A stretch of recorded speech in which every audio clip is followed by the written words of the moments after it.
Voici le portrait d'Eugène Delacroix, tel qu'il se représente à 39 ans, en 1837, tel un dandy à Paris.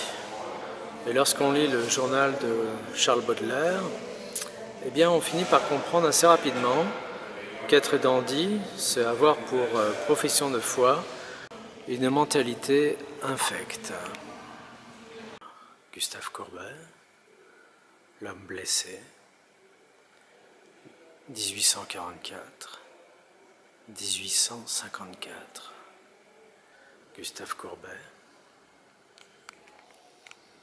Après la Commune de Paris. Emprisonné à Sainte-Pélagie. L'artiste derrière les barreaux.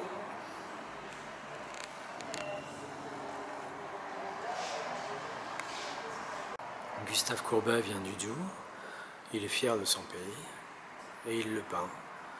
Il peint la réalité, le réel. Gustave Courbet peint l'Eulalie du Cerf, en tout cas le signe en 1867. C'est un tableau de chasse et on peut remarquer que les deux chasseurs n'ont pas de fusil.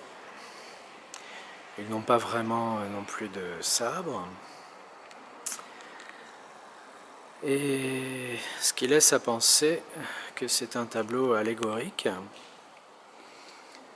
Et le cerf, c'est Gustave Courbet lui-même.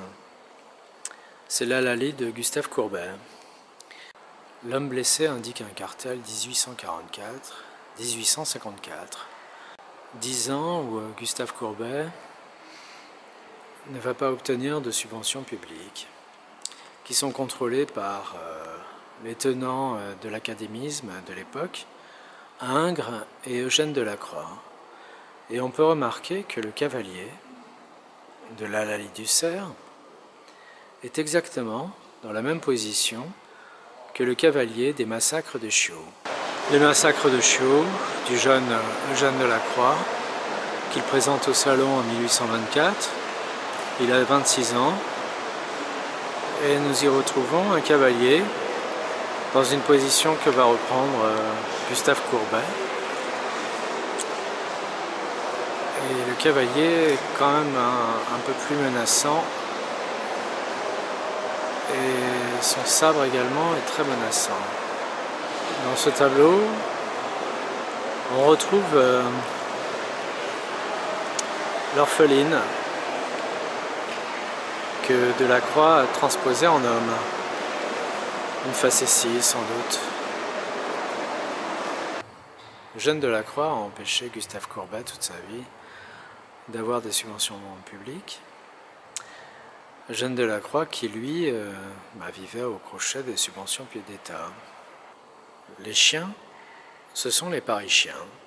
2 qui mordent, un certain nombre qui regardent en aboyant, en montrant même une certaine menace.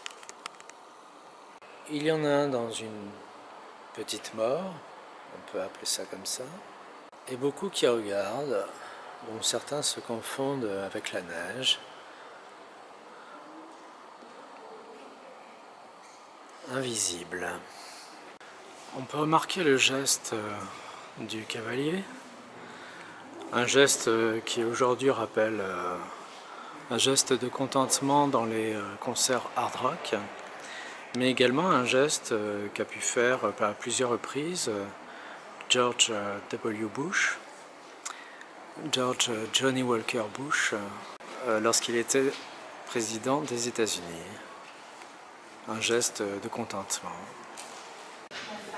L'orpheline du jeune Delacroix, 1824,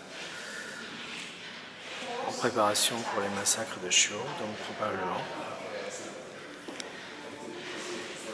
À l'origine, une femme.